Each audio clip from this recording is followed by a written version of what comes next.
राय नहीं है कि मैं खुश नहीं हूँ। और ऐसे नाजुक मोड़ पर, ऐसे क्रूशियल समय पर और ऐसे आखिरी पल पर, क्षण पर अगर किसी को ऐसे के साथ ऐसा होगा तो अच्छा ही महसूस करेगा। और माननीय बहन जी ने जो मुझमें विश्वास जताया है आखिरी क्षण में, वो बहुत सराहनीय है और मैं उनका बहुत आभारी हूँ। और आगे जौनपुर की जनता के साथ कमर कसकर हमेशा खड़ा रहूंगा। अगला कदम आपका क्या होगा? अभी आज क्या करने वाले हैं? किस तरीके से एक नामांकन, क्या प्रक्रिया करने वाले हैं? जो नामांकन में होता है, अभी संभवतः 1 बजे के पहले मेरा वो सिंबल आ जाएगा। 1 बजे का टाइम रखा है, आसपास थोड़ा मोड़ी देर भी हो सकती है।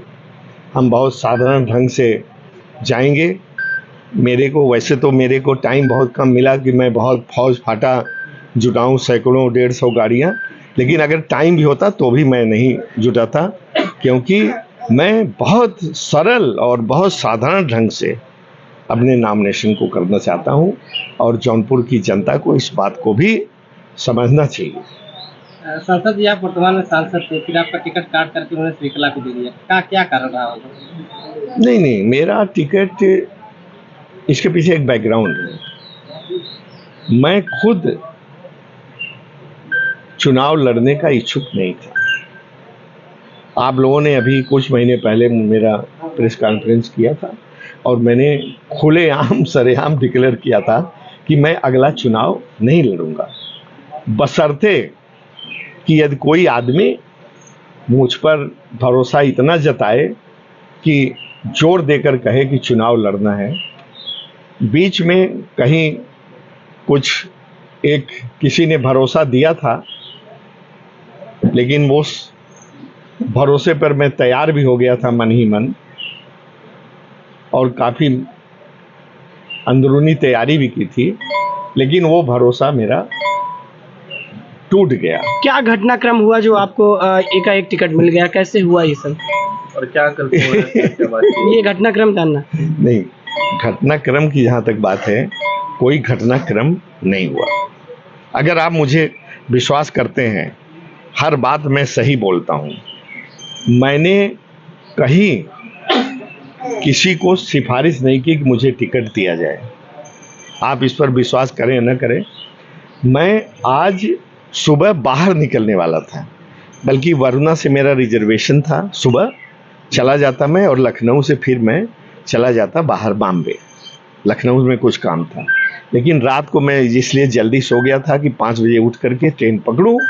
तो मुझे रात को माननीय बहन जी का टेलीफोन आया कि तुम्हें चुनाव लड़ाना चाहती हूं, तैयार हो? हमने कहा अगर आपका आदेश है तो मैं एकदम तैयार हूं। और आज मैंने आगे का प्रोग्राम अपना कैंसिल करके, ये बहुत चांस के संयोग की बात है।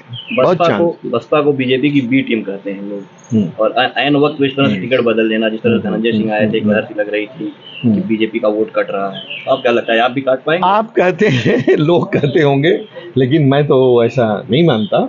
ठीक है, बसपा पिछली बार भी मैंने जीत दर्ज की थी जौनपुर की जनता की बदौलत, सपा गठबंधन। हाँ, और देखिए, मैं कहता हूं कि इस बार भी एक ज्योतिषी की भविष्यवाणी है कि अगला एमपी, वो महीनों पहले कह दिया था कि अगला एमपी जौनपुर का आपको ही होना है, देख करके।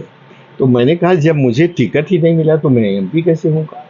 तो उसने कहा कि अब इसके बारे में तो मैं नहीं कर सकता, लेकिन मेरा गणित, मेरी विद्या यही कहती है। और जब मैंने फिर टेलीफोन किया, कल टिकट का, आज आखिरी नॉमिनेशन की कलिट किया, कि हमने कहा कि आप तो कह रहे थे तो अगला एमपी मुझे होना है, तो और आज कल लास्ट डे है, अभी तक कहीं से कोई सुगबुगाहट नहीं है तो उसकी बात तो मुझे लगता है कि सही होती दिख रही है मुझे, क्योंकि 1 बजे मुझे एकाएक माननीय बहन जी का टेलीफोन आया और मुझे कहा गया कि मैं आपको लड़ा।